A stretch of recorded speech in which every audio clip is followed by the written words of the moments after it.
Bonjour à tous et bonjour à toutes. J'espère que cette période de confinement se passe bien. Donc on va essayer de faire la correction, donc on va essayer de faire au plus simple. Donc la première partie, c'est la représentation graphique de la fonction carré qu'on a vue en première. Donc si on prend la calculatrice, on représente la fonction carré, donc la première touche, donc c'est f de x. On écrit la fonction carré, x au carré. Donc on règle la fenêtre, de moins 10 jusqu'à 10 avec un pas de 1, de moins 10 jusqu'à 10 avec un pas de 1, ça me va très bien. Donc après graphe, donc on obtient la représentation graphique de la fonction carré, c'est une parabole. Voilà. Donc la question ici, c'est que Pierre, lui, il a tracé une parabole, comme on a vu en première, très bien. Mais Vincent, lui, il a tracé deux demi-droites. Donc il a raison, donc si on fait un petit peu attention, donc Pierre a utilisé donc un repère avec donc ce qu'on appelle un repère orthogonal, donc avec une échelle donc 1, 2, 3, 4 sur l'axe des abscisses, 2, 4, 6, 8, 10, 12, 14, 16, de 2 en 2 sur l'axe des ordonnées.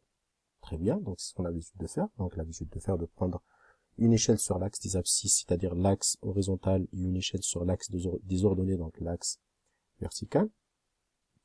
Vincent, lui, il a pris donc de 1 en 1 sur l'axe des abscisses, mais de 1, puis 4, puis 9, puis 16 sur l'axe des ordonnées. Donc on se pose la question. Donc l'objectif, c'est de comprendre en fait qui a raison. Donc, mais pour vous donner la réponse, les deux normalement ont raison. Donc on va voir pourquoi. Donc en maths, on peut faire des représentations graphiques sur des repères orthogonales ou orthogonaux, comme on a l'habitude de faire avec 1, 2, 3, 4 sur l'axe des abscisses, 1, 2, 3, 4, 5, 6 sur l'axe des ordonnées, ou 2, 4, etc. sur l'axe des ordonnées, comme on peut utiliser donc un autre type de repère, comme on a vu dans l'activité avant avec les bactéries d'Escherichia coli. Bon, donc deuxième partie. Donc là, un exemple d'application ou de choix de repères en maths. Donc là, on a les distances entre le Soleil et les planètes qui forment le système solaire. Donc par exemple, le Mercure se trouve à 57,9 millions de kilomètres du Soleil. Donc Vénus se trouve à 108,2 millions de kilomètres du Soleil. Donc et bien sûr toutes les planètes, donc il y a le Soleil, et toutes les planètes qui gravitent tournent autour du Soleil. Donc Mercure, puis Vénus plus loin, puis la Terre plus loin, etc., etc., etc. Donc là, c'est les distances entre les différentes planètes et bien sûr le Soleil qui est au centre. Donc si on prend une échelle, on veut représenter en fait ces distances-là entre le Soleil et les différentes planètes, avec bien sûr une échelle, parce qu'on ne peut pas représenter des millions de kilomètres sur une feuille A4, donc on est obligé de choisir une échelle, comme on a l'habitude de faire, comme sur les cartes routières, etc. Donc si on prend une échelle de 1 cm pour 10 millions de kilomètres, c'est-à-dire donc 1 cm sur notre feuille, représente 10 millions de kilomètres réels.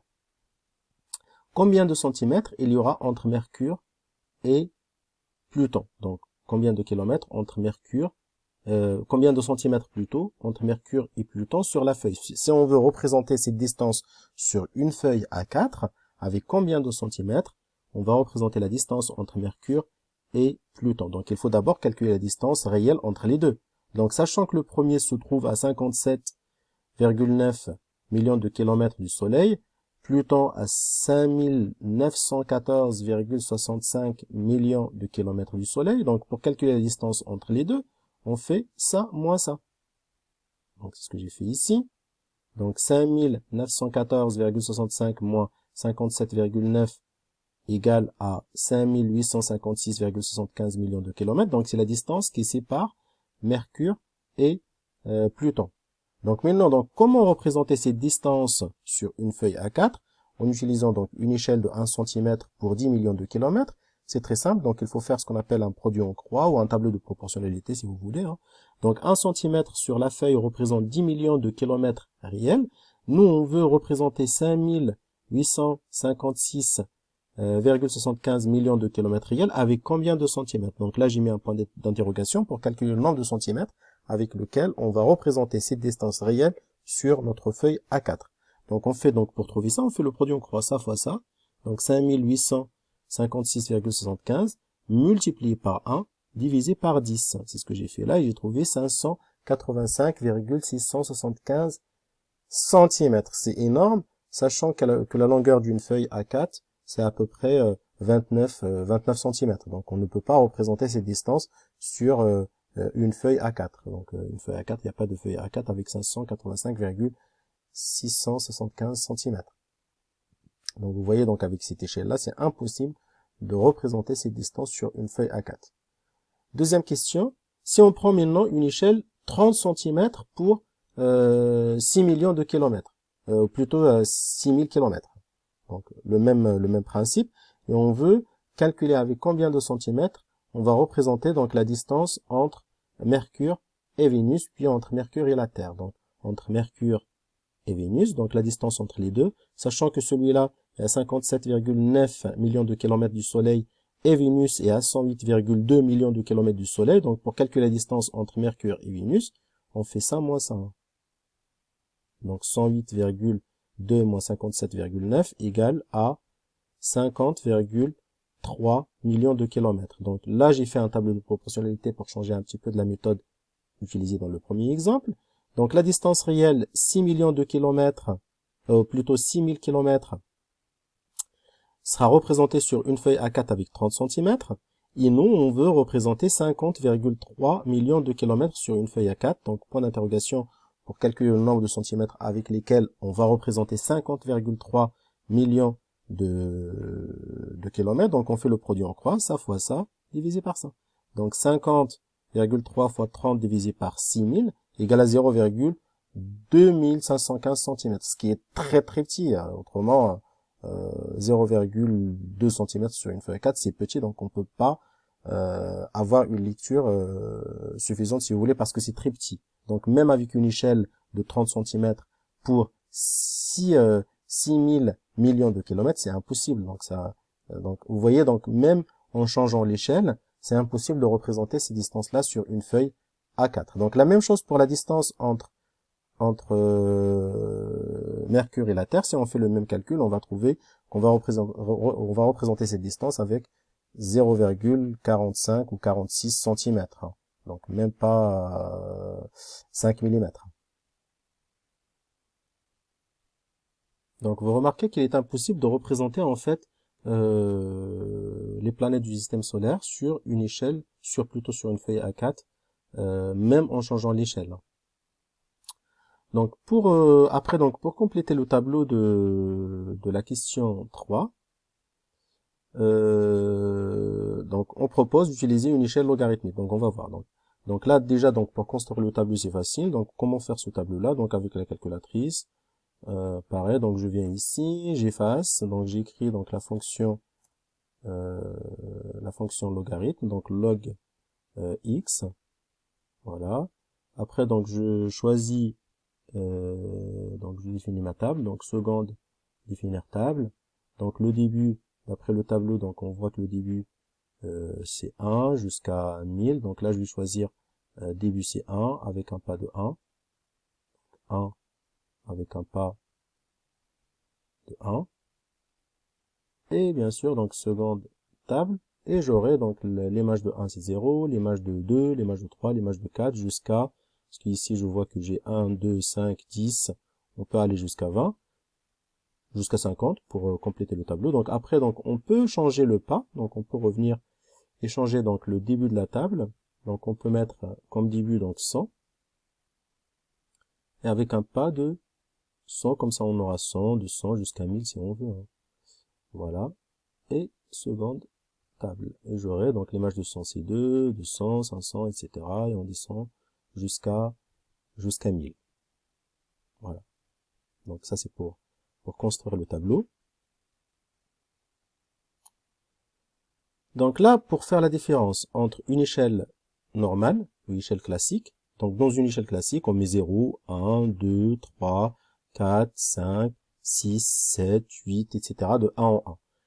Par contre, dans une échelle logarithmique, on commence par 1 et on multiplie par 10. C'est-à-dire, donc là, on a 1, 10, 100, 1000, 10 000, 100 000, etc. Donc là, si on a 1 et on a 10 ici, chaque graduation, bien sûr, donc là, on a 1, 2, 3, 4, 5, 6, 7, 8, 9 et 10. Et là, on a 10, là, on a 100, donc forcément, là, on a 10, 20, 30, 40, 50, 60, 70, 80, 90 et 100. Donc là, on a 100, là, on a 1000. Donc là, on a 100, 200, 300, 400, etc. Donc là, on a 1000. Forcément, là, on a 2000, 3000, 4000 et bien sûr jusqu'à 10 000, etc. Donc, vous voyez, avec une échelle logarithmique, on peut représenter même des grandes valeurs. Donc, on peut aller jusqu'à 100 000, 1 million, etc. Donc, cette échelle est très souvent utilisée donc pour l'utilisation et le tracé d'AVAC, c'est-à-dire donc quand il y a par exemple des grandes valeurs comme l'évolution d'un certain nombre de bactéries, ou comme ici dans notre exemple, représenter donc les planètes d'un système solaire, donc on peut pas le représenter sur une feuille A4, donc dans ce cas-là, on peut utiliser donc une échelle semi-logarithmique, comme j'ai fait ici. Donc la distance, par exemple, entre le Soleil et Mercure est 57,9 millions de kilomètres. Donc là, j'ai mis le Soleil, donc c'est voilà, donc le Soleil, donc c'est la planète centrale. Et donc là, on a 10. Là, on a 100. Donc 10, 20, 30, 40, 50. Donc 57,9, c'est à peu près ici. Donc voilà, donc la planète Mercure, etc. pour les autres planètes. Donc là, on a 100. Donc la deuxième planète, c'est Vénus. Elle est à 108,2 millions de kilomètres du Soleil. Donc on a 100, 108, c'est à peu près là. Donc 100, 200, donc 150, c'est à peu près donc le milieu. Donc d'où 149,6, c'est la planète Terre, etc., etc.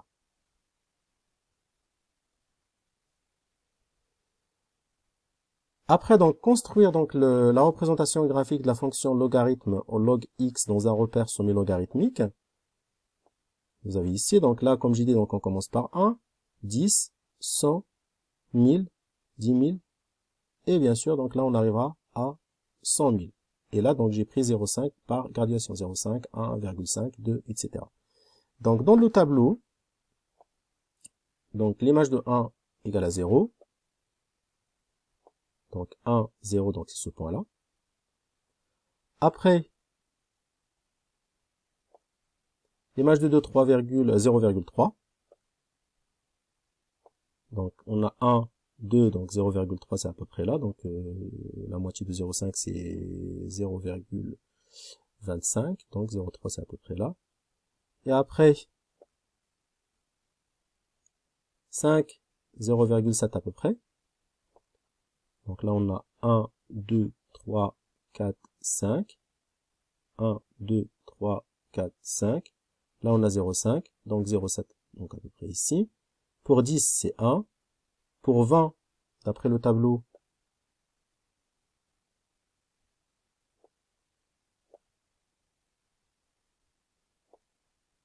« 1,3 pour 20. Donc 10, 20. Donc là, on a 1. 1,3, c'est à peu près là. Etc., etc. Donc, faites pareil pour tous les points. Et qu'est-ce que vous remarquez ici? On remarque que les points sont alignés sur une droite. Donc, vous pouvez tracer la droite qui relie tous les points. Donc, c'est ça, en fait, l'utilité d'un graphique ou d'une échelle semi-logarithmique. C'est que, donc, une échelle semi-logarithmique, comme on a vu dans le premier exemple, transforme des courbes en droite. Donc là, c'est une partie d'une courbe qui est transformée en droite. Une deuxième partie d'une courbe qui est transformée en droite. Et en même temps, permet de représenter des grandes valeurs, comme par exemple donc les distances entre les planètes du système solaire. Voilà.